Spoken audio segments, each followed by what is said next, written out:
something was erased from the breakfast table. Not slowly, not by accident. There was a fruit that humans carried across mountains and oceans for 4,000 years, a fruit that healed fevers, steadied hearts, and kept entire civilizations alive through winters that broke everything else. It asked for nothing, it grew in poor soil, it survived neglect, it required no industry, no chemical, no permission. And that, precisely, is why it disappeared. What cannot be owned cannot survive the modern world. What cannot be standardized cannot be sold at scale. What heals people quietly, without a patent, without a prescription, without a branded bottle, that is the most dangerous thing in any market, not because it causes harm, because it removes the need for one. The fruit had a name, two names, actually, one ancient, one forgotten. You have held it in your hand, you have peeled it over a sink, and thrown the skin away, and in doing so, you discarded the part that 4,000 years of human knowledge considered the most valuable. This is Ancient Food Files. We do not report news, we do not follow trends, we open archives, old ones, the kind that were never meant to be found again. If what you find here matters to you, consider subscribing, not for the algorithm, because knowledge that is not passed forward disappears, and some of it, we are only now beginning to understand we needed. Go back 4,000 years, go to the river valleys of southern China, where the air is humid and the hillsides hold terraces carved by hands that understood soil the way modern science is only beginning to relearn. There, in a language that predates the written record of most civilizations, this fruit was called gon, the sweet, and before that, in the older dialects of the Yunnan Plateau, it carried names that did not separate the fruit from the medicine, because to the people who first cultivated it, there was no difference. The mandarin orange, Citrus reticulata, small, loose-skinned, easy to peel with one hand in the dark. It was not grown for juice, it was not grown for commerce, it was grown because the peel, dried and aged and ground, became chenpi, one of the foundational medicines of classical Chinese practice, documented in texts that predate the Roman Empire, used for respiratory illness, for digestive collapse, for what older physicians called stagnation of the chest, what we might now call inflammation. The peel was the point. The fruit was secondary. And then, 1,000 years later and 2,000 miles to the southwest, on the sun-cracked shores of the eastern Mediterranean, a different ancestor was already ancient, Citrus aurantium, the bitter orange, brought from Southeast Asia along trade routes that no single empire controlled, adopted by Arab physicians in the 9th century, carried into Persia, into the libraries of Baghdad, into the medical schools of Andalusia. Ibn Sina wrote of it, not the flesh, the rind, the white pith beneath the surface that no modern consumer would think to eat.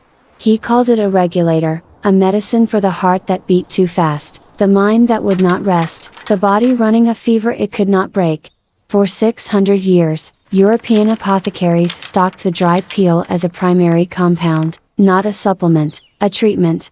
Here is what the peel contains. Inside the white pith of both fruits, the part that is bitter, the part that is discarded, the part that 4,000 years of human civilization preserved and dried and traded. There are molecules that modern biochemistry is only now beginning to map with precision. Synephrine, hesperidin, tangeratin, nobilatin, polymethoxylated flavones, a class of compounds so structurally unusual that synthetic chemistry has struggled to replicate them cleanly for decades. Each one acts differently inside a human body.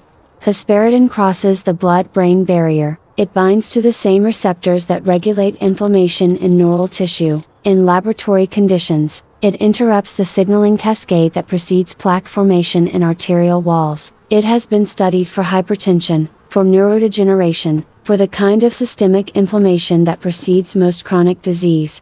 Nobilatin, found almost exclusively in the peel of the mandarin and the bitter orange, has demonstrated in peer-reviewed studies an ability to disrupt the metabolic pathways of certain cancer cell lines, not by attacking them directly, but by interfering with the conditions they require to replicate. Tangeratin has shown activity against the tau protein accumulations associated with Alzheimer's disease. These are not folklore, these are published studies, conducted at research universities, funded in part by pharmaceutical interests who understood, quietly, that the molecule they were looking at could not be patented in its natural form. Before you continue watching, please check the link I provided in this video's description, that way, you can verify it yourself. There were centuries when this knowledge moved openly. In 1522, Portuguese sailors returning from the East carried dried bitter orange peel as part of their medical stores, not for scurvy, but for the fevers that came after. In 1596, the Chinese herbalist Li Shijun documented Chimpi across multiple entries of the Binsao Gongmu, the most comprehensive pharmacological text of the pre-modern world, noting its effect on what he described as rebellious qi in the lungs, a description that reads, in retrospect, as a precise account of bronchial inflammation. In 1747, James Lind conducted his famous scurvy trials aboard the HMS Salisbury. The citrus worked. The mechanism was not fully understood for another 2 centuries, but the sailors who received it lived, those who did not, did not. The knowledge was not theoretical, it was tested against collapse, against plague ships, against famines, and it held. Then something changed. Not suddenly, gradually, across the late 19th and early 20th centuries, as industrial food systems began to require uniformity, the mandarin orange and the bitter orange became inconvenient. The bitter orange was too bitter for mass consumption, its juice was too astringent for the breakfast market that American food companies were constructing, the mandarin peeled too easily, bruised too quickly, did not survive the refrigerated shipping containers that made global fruit commerce possible. What survived was what could be standardized. The navel orange, a seedless clone, reproduced entirely by human hands, incapable of natural reproduction, became the default, sweet, uniform, shippable, photogenic, and stripped, through selective breeding and processing, of most of the compounds that made the original fruit medically relevant. The peel was discarded industrially, processed into flavoring, or simply thrown away, millions of tons of it, annually, containing compounds that research institutions are now spending millions of dollars attempting to synthesize in laboratory conditions. The bitter orange peel was removed from most Western pharmacopoeias by the mid-20th century, not because it was proven ineffective, because it was unmanageable, because it could not be standardized across a supply chain, because a dried peel that a farmer could produce in a backyard offered no margin to any system that required control. The rediscovery began quietly. In 2004, researchers at the University of Western Ontario published findings on polymethoxylated flavones derived from mandarin peel showing lipid-lowering effects comparable to pharmaceutical statins, without the hepatotoxic side effects.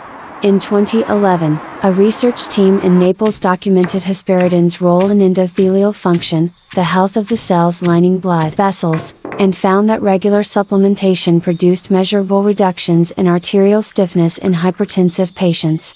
In 2020, during the early months of a global pandemic, hesperidin appeared in computational docking studies as a potential inhibitor of viral protease activity. The studies were preliminary, they were also funded, within months, by interests that do not typically move quickly.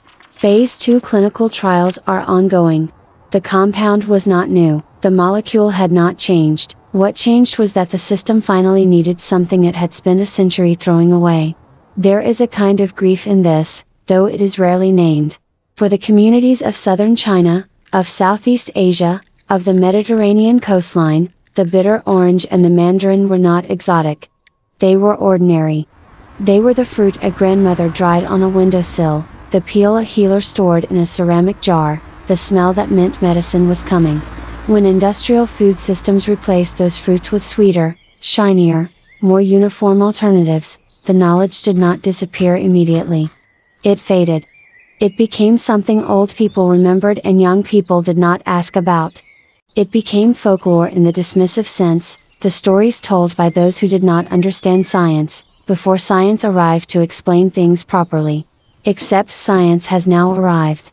And it is confirming, slowly and expensively, what the ceramic jar already knew. We are living through a contraction. The soil is exhausted. The monocultures are failing. The antibiotics are losing ground. The pharmaceutical pipelines are expensive and slow, and the diseases they are designed to address are accelerating faster than the trials can follow. And in that contraction, something is becoming visible again, The bitter orange still grows wild along Mediterranean roadsides. The mandarin still produces chimpy in the hands of farmers who never stopped drying it.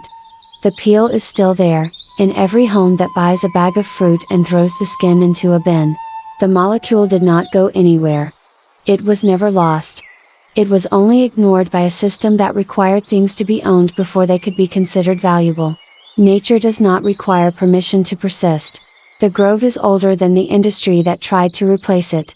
The peel remembers what the market forgot. And the compound inside it, that quiet, bitter, structurally complex molecule that no laboratory has yet synthesized cleanly, is still there, in the white pith, waiting. Not waiting for rediscovery. It was never hidden. It was only ever discarded.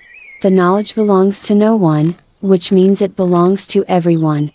And if we are fortunate, if we pay attention, if we do not discard what we do not yet understand, it may be there when we need it most. Which is, by every measure we have, very soon. If what is preserved here matters to you, subscribe. Not for the numbers.